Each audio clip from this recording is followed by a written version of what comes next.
What's up, college sports fans? I'm Stucky. I'm Colin Wilson. I'm Mike Calabrese. I'm Maria Marino. I'm Charlie DiSturco, and we're excited that the Big Bets on Campus brand is launching its very own YouTube channel. You'll be able to find every episode of the BBOC podcast, live shows, and other college sports content on this new channel. Not only will the channel be dedicated to betting on college sports, but you'll also be able to find exclusive interviews with former college athletes, college football power rankings, and updates on other topics like the brand new College Football 25 video game series and the ins and outs of the recruiting trail all the way down to the transfer portal.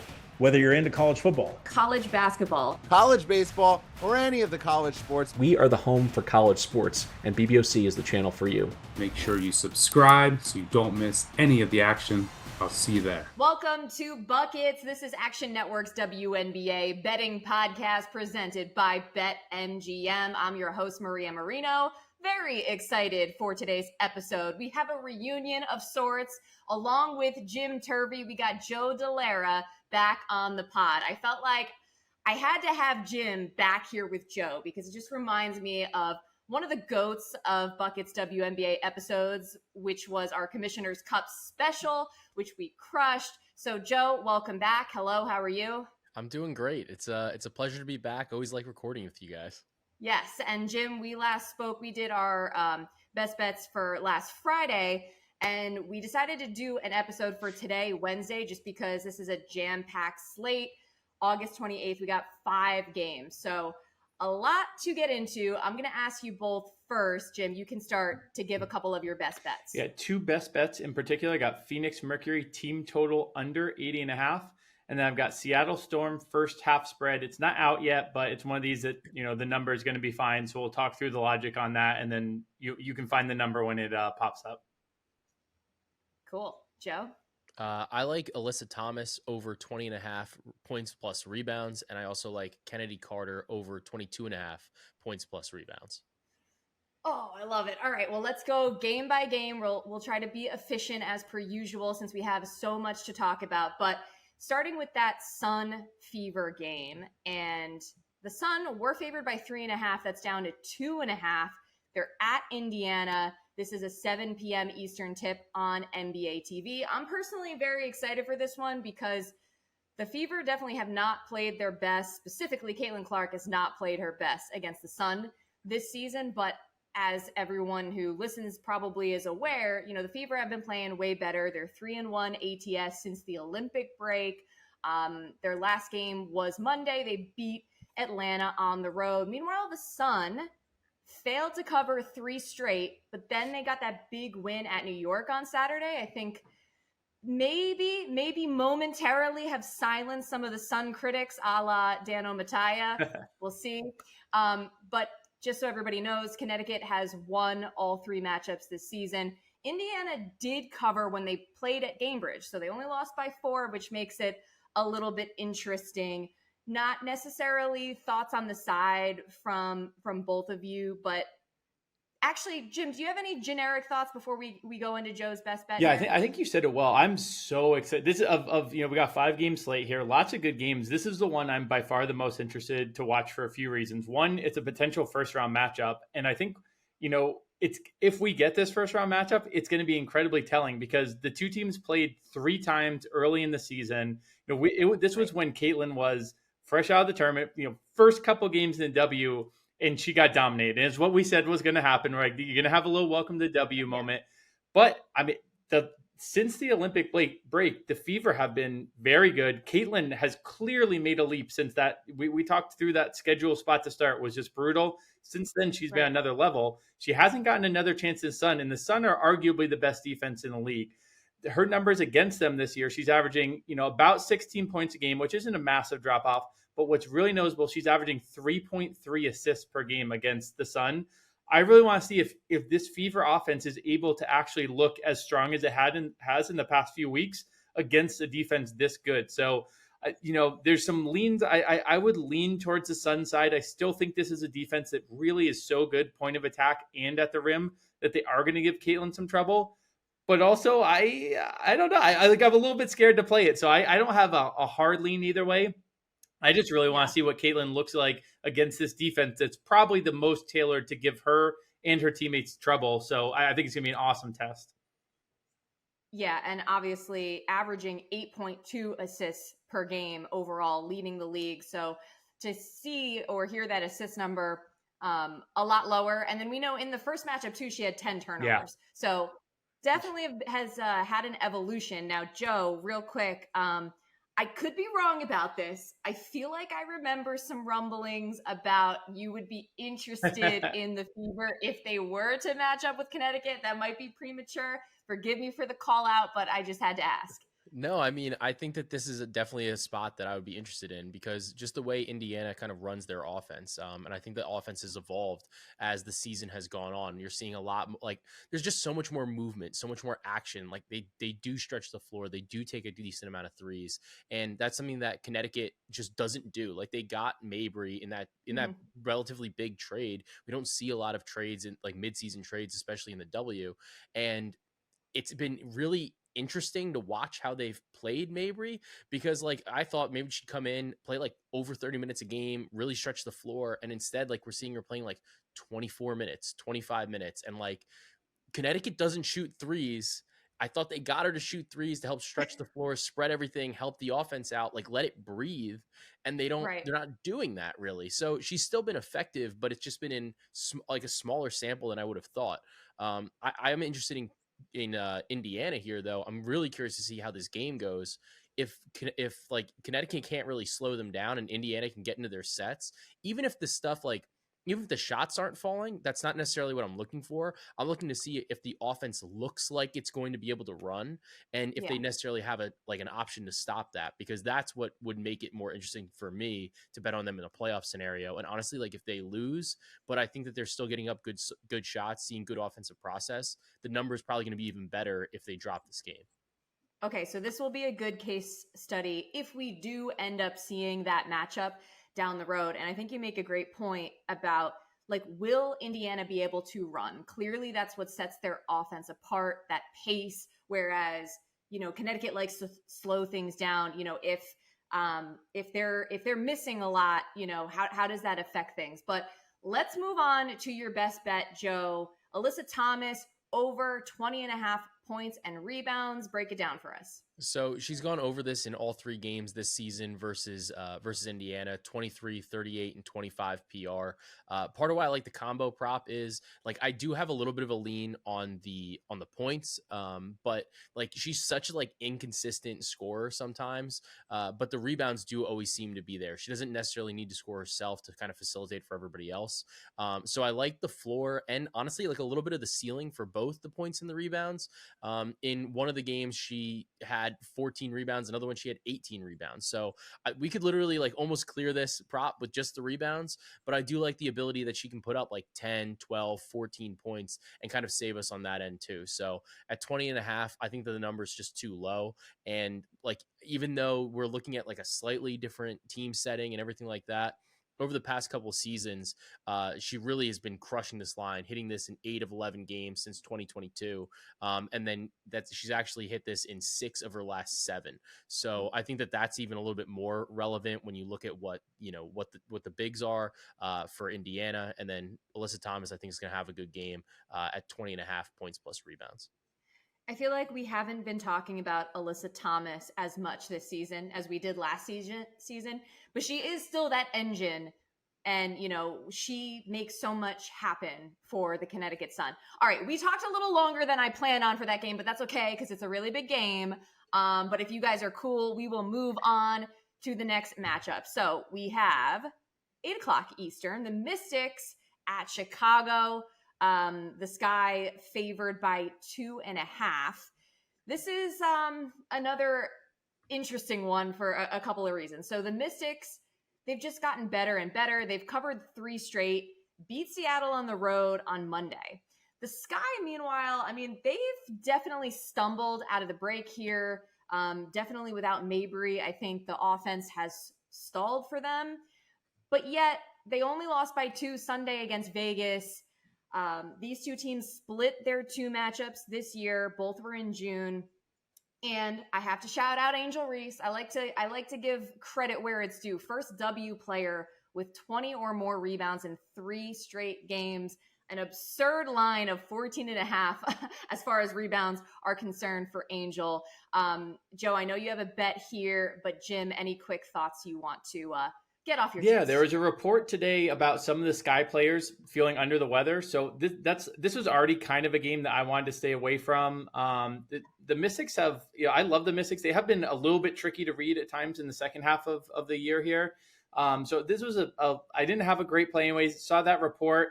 I mean, it could be a report where, it's two players and they're bench players and it doesn't end up really mattering, or it could be, Kenny Carter and then their offense is terrible. So I'm going to stay away from this game a little bit. Oh no! But I will. Did you see something just get updated? I just saw a report, Joe. This is going to affect our bets, it looks like. Oh boy, what are we looking at? Annie Costable of the Sun Times tweeted Kenny Carter out, health and safety protocol. There we go. Well, that's there we go. Well, I now have a best bet for this game. It's Chicago Sky team total under, because the last time Kennedy was out, she is the engine of that offense. So I now have a best bet for this game. Sky team total hilarious. No. That is actually hilarious right now. Breaking news. Well, I'm glad you brought that up. Glad we checked, because as you guys heard at the top, Joe did like a Carter prop. I also liked a Carter prop. So bummer. Shouts to Annie, even though she's killing our props. She's always killing it with the reporting. But yeah, that is brutal. I feel like I didn't even Annie. At least if she doesn't play, our bets will be voided, right, Joe? Yeah, we'll get a void there, but that's a tough one. Like, that sucks.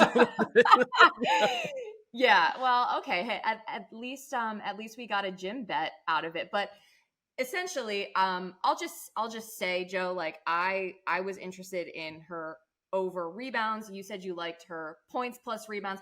It's really just because like the Sky need this win so badly, and like you would think that this is a team that they should beat, or a team that is beatable. And I'm just thinking like Carter, like they need her on the floor. As far as the rebounds were concerned, she went 5 or more in her 4 games since the Olympic break. Obviously, we know she can score, but I guess it's all moot at this point.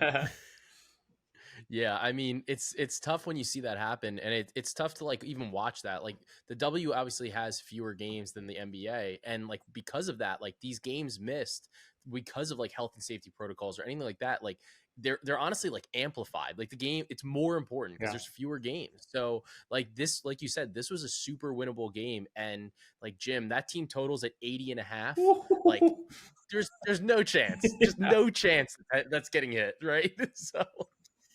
Yeah, and this is this is tough just for like the playoff picture. Like we know the Mystics are a perfectly capable team. They end up winning here. I mean, the Sky are only a game ahead of the Atlanta Dream. So this is like, not to make an uncouth pun, but this is hard to stomach for, some peeps that are dealing with illness right now. Well, anyway, we hope they feel better. I don't think there's anything much else to say about this game at this point. Can I go on one? I feel like I'm always on this podcast as like the Angel Reese defender. So let me do a little more Angel Reese defending. Because I've had actually a lot of friends even reach out and be like, Angel Reese, she's just like getting her own misses, right? And I think that's like a narrative that's going around the internet and around people who are like following the W, but maybe not like fully in the weeds. There's some great stats out there. Brian Fonseca sent the text over this weekend, so I had the exact number, because we were talking about how like there's a little more to her game than just, her missing. I feel like there's a viral clip every day. There's like this nasty little contingent of Twitter that really likes to make her go viral for missing shots. Right. If you pull out rebounds of your own misses, she still is comically leading the league. She's at 100, nearly 100 of her of offensive rebounds, not of her own shots. No one else is even at 70. So she is truly the best rebounder in the game right now as a rookie. We've talked before when we talked through Rookie of the Year stuff about her impact numbers being good. I've been a couple of people reaching out. I had to go on my Angel Reese soapbox one more time until the message becomes clear. She's a good player, very good player. Very good player. I'm happy. I'm happy for this to be a platform for you to set the record straight. I mean, let's face it. I just talked about 3 straight games with 20 plus boards. Even if you are getting some of your own misses, like what, you're averaging 15 boards a game, like. Yeah, you're still good. It's a lot of boards.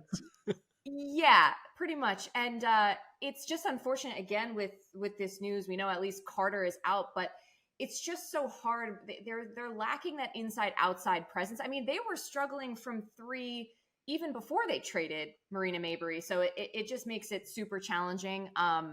Teaspoon definitely is going to have her work cut out, but just looking at the reports, supposedly they are expecting to have enough healthy players, but the fact that that's even come out tells me that there's a bug going around the team. All right, let's keep it moving. Wait, Joe, did you want to add something else? I was gonna say she might literally have 1 million rebounds then if she's got to play the whole game. Oh, and by the way, we should mention too our sister company, if you will, Playmaker and Action Network, both owned by Better Collective, just announced today, or the news came out today, Tuesday, that Angel Reese is going to have a pod on Playmaker. So exciting times for the family of networks. But let's keep it going here. The Lynx visit the Mercury, 10 o'clock Eastern on Wednesday. Minnesota favored by 3.5. The Lynx, man, they are looking good. Incredible. 5-0, straight up and against the spread since the break. What I love is, when it comes to Nafisa Collier, I feel like she kind of, we were mentioning her in the MVP race early. Then she got hurt, and I feel like that kind of dwindled. And, I thought she played pretty well in the Olympics, like had some nice moments, but she looks like a completely different player coming out of the Olympics. She looks like she's owning it, and she is just straight up dominating. But anyway, they haven't played since Saturday. They beat Indiana, so they've had a few days to rest here. Phoenix, meanwhile, a little inconsistent, 2-3-1 ATS since the break. Lost to New York Monday at home. Minnesota leads the season series 2-1. Joe, you have thoughts on this game. I do have thoughts. Why don't we start with your thoughts, and then we'll get Jim's bet on the Phoenix team total under. Yeah, so I mean, like you said, the Lynx have been dominant to come out of the break, but they've been particularly dominant throughout the entire season in the first quarter. It's basically like them and the Liberty, and then everybody else is awful in the first quarter. The Lynx are plus 16.1 in net rating in the first quarter. The Mercury are minus 4.8. Just, based on the way that they kind of do these rotations, like the Liberty, they shot horribly the other night against the Mercury and still covered the number pretty significantly in the first quarter. And I think it just has to do with the way that both the Liberty and the Lynx run their rotations. It's a very similar type of matchup here. Obviously, the Lynx are really led by their defense, but the Liberty's defense is also exceptional in the first quarter. So I think it's just a similar spot. And because the spread is so tight, I think we're probably going to see maybe a -1. I definitely want the Lynx in the first quarter against the Mercury here. Fantastic. I love it. And since you mentioned the Liberty struggling in the first quarter the other night, I feel like just out of solidarity, I have to mention our producer, David Payne. Our sympathies are with you. He apparently had Brianna Stewart first basket, and she missed a few bunnies. So sorry about that, David. It's okay. We'll get him next time. Jim, over to you. Yeah, I also am on the Lynx side of this, and I lean pretty heavily towards the Lynx. I think this number is actually kind of notably off for this time of the season. And I also lean to the under, so which is why I'm combining the two. If I have a heavy lean towards the side and a total, one of my favorite ways to just combine the edge is to play the team total under. Phoenix is a team that we think about as running and gunning, but they actually quietly have really turned down the pace. And they're actually one of the slower teams in the league right now. And then if you combine that with the fact that the Lynx have, with their success right after the break, they are now the best per 100 possession defense in the WNBA. I mean, it's so much credit to, when they first came back from the Olympic break, I threw out they had a lot of players at the Olympics. They had Fee, obviously, but they also had a head coach who I was maybe she has, she'll come back with a little bit of a coaching hangover. Other coaches were able to coach. Nope, not at all. Never doubt Cheryl Reeve. That defense, they are just so bought in. They are so on a string defensively. This is, they're right there with the Sun as the best defense in the league. We really got to start thinking of them that way, even if this is a relatively new development. The defense truly is there. And against a Mercury team where the offense kind of ebbs and flows, and it's not, the biggest thing is the pace. The pace really has been down. I really love this team total under for Phoenix. That's probably my favorite play. Also, probably look at some player prop unders. Natasha Cloud in particular, based on what I'm seeing right now, these can always shift throughout the day, of course. But I have a fun little player prop market that folks may or may not have gone into, but some of the books will hang like assist leader for the game. So you can bet who's going to lead the game in assists. In part because I'm low on Cloud, but also because I think it's a decent matchup for Courtney Williams. I really like Courtney Williams to lead that game in assists. You can get that around plus 230 right now. So that's a really fun market out there. And I'll just be kind of fading the Mercury in a lot of ways and playing the Lynx and a bunch of others. I love it. So many creative juices flowing right now. I do think that there's something to be said. Like the Lynx are that rest versus rust like example where they had players, and you mentioned the coach over in the Olympics, and for some people that just kind of can catapult them to even take it to a next level. And I think that's exactly what's happening with Nafisa Collier. And just really, really curious to see like if Vegas, Jim, you and I have been talking about it all season, but like if they stay in that 5th seed and like Minnesota rolls and Nafisa is clearly playing great, will that be enough to give her enough, momentum in the MVP race? There was a book that during right after that second Aces game, when Fee looked like the best player on the court, arguably, had 150 to 1 on Fee as MVP. That is no longer in existence, but I believe it's still around like 45 to 1, 40 to 1 range, which I have been doubting that anyone could take it from Asia. She's going to break the record for scoring in a season. If the Lynx are the 2nd seed, the Aces the 5th seed, and maybe the Aces rest a couple players down the stretch run or something, I'm seeing a possibility of it. At least that those crazy Fee numbers are interesting to me. MVP. And isn't it crazy that when we did our preseason pod, their win total, the Lynx was at 14.5. So I mean, look, if they do, if they're solidly in the 2 seed or even threatening the Liberty, I mean, you gotta pay attention to that. Let's keep it moving. We got 2 more games on the slate. Let's talk about those league leading Libs, favored by 12.5 at LA, 10 o'clock Eastern on Wednesday. New York been good out of the break, 5-1 straight up, 4-2 against the spread. Sabrina Ionescu missed a couple of games in there. She still looks like a little bit off, I would say, even though, as mentioned, they did beat Phoenix Monday. Stewie had 21. The Sparks managed to score 110 against Dallas, still found a way to lose. Respect. Well done, Kurt. They are looking for Paige. They are turning the page. Yeah. And I gotta say too, don't you love how he did you guys see the tweet that he put out? No. He basically was like, I'll own it when I've done this, and this. He basically listed his resume, and he's like, and I'll also own it, when I do something bad, and that was on me. And it's like, that was kind of like a reverse psychology way. You just list all the things you've done well. All the good stuff that you've done in the past. Anyway, still respect. Anywho, New York 3-0 straight up against LA this season, 1-2 against the spread. The last meeting, though, New York just waxed them 103-68. Joe, I can't recall if you have any specific bets on this game, but if you have any thoughts, we're all ears. Just honestly, once again, I'm gonna be on the Libs first quarter wagon. Like there's gonna be like 4.5, and they're gonna do it. They're gonna cover it. I'm not even worried about it. They're gonna smack them. Like it's fine. So yeah, I'm gonna be all over that. I think that whatever the number is, like it can't be that high because I'm seeing like a 7.5 for the first half. So I'm assuming it's going to be like 4.5, maybe 5. But I feel like the books don't really do a good job, especially with some of these like derivative markets in the quarters, of really like actually splicing them the way that like the plus minuses are. So it's probably going to be somewhere in the middle of, maybe like 4.5 or so, something like that.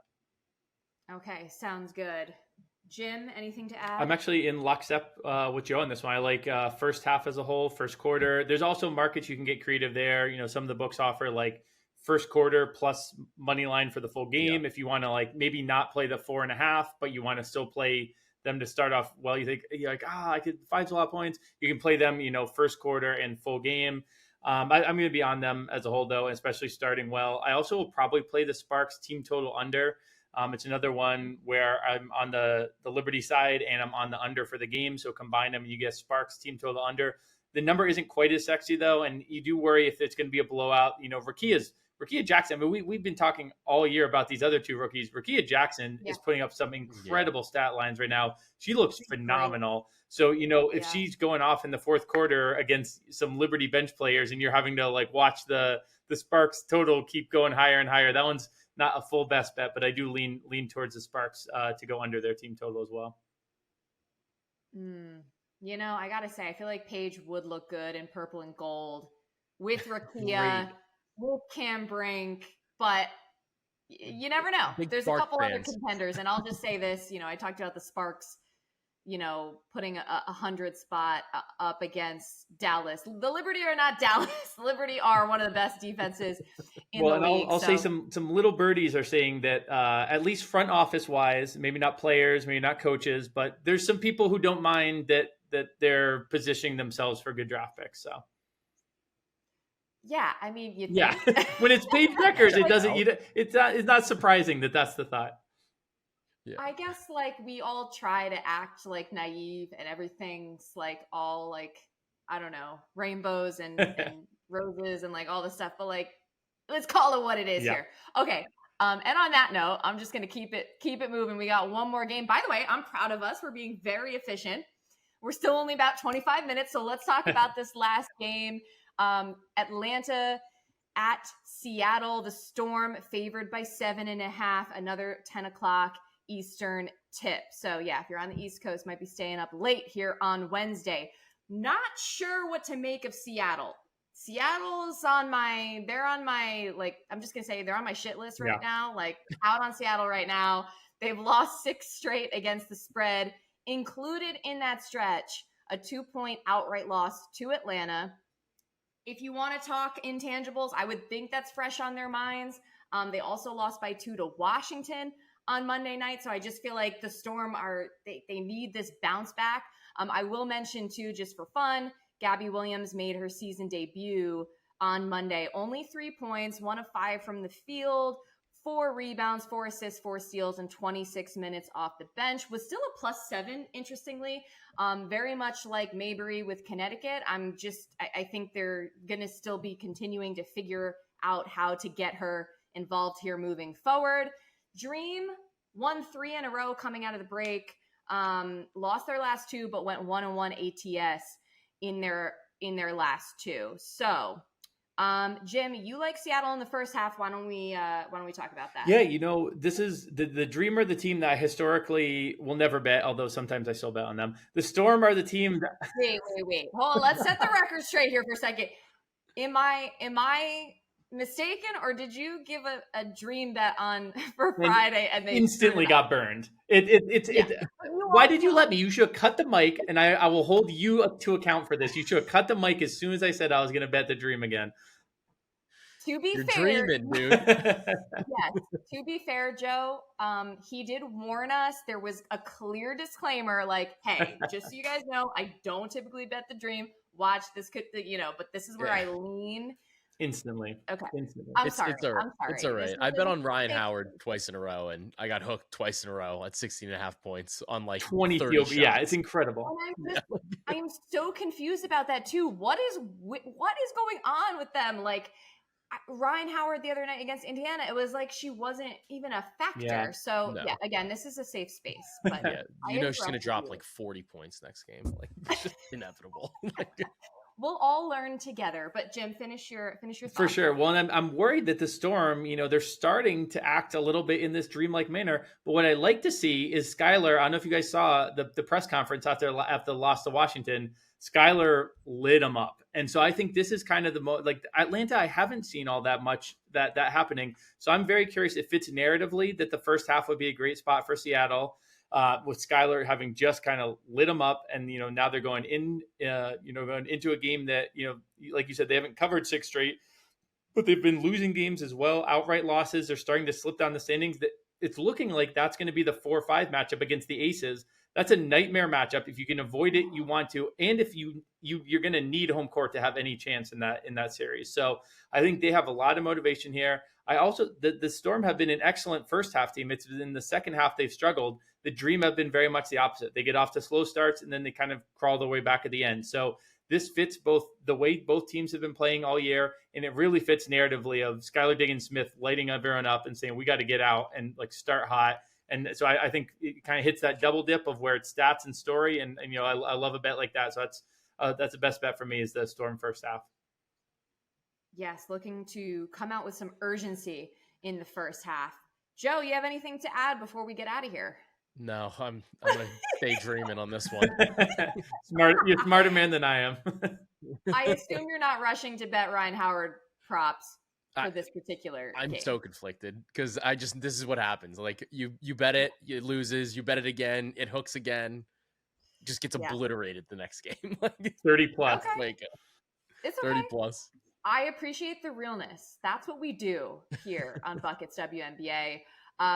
Once again, we are presented by BetMGM. Want to thank Jim Turvey and Joe Dellera for coming on. Thank you guys. Thank you. Hey, pleasure to be And here. a reminder, we will be back Friday with more best bets. And if you haven't already, I'd just like to remind everybody, download the Action Network app. And if you like what you heard today, leave us a review on any of the podcast platforms. It would mean the world. And that's all. Let's get buckets.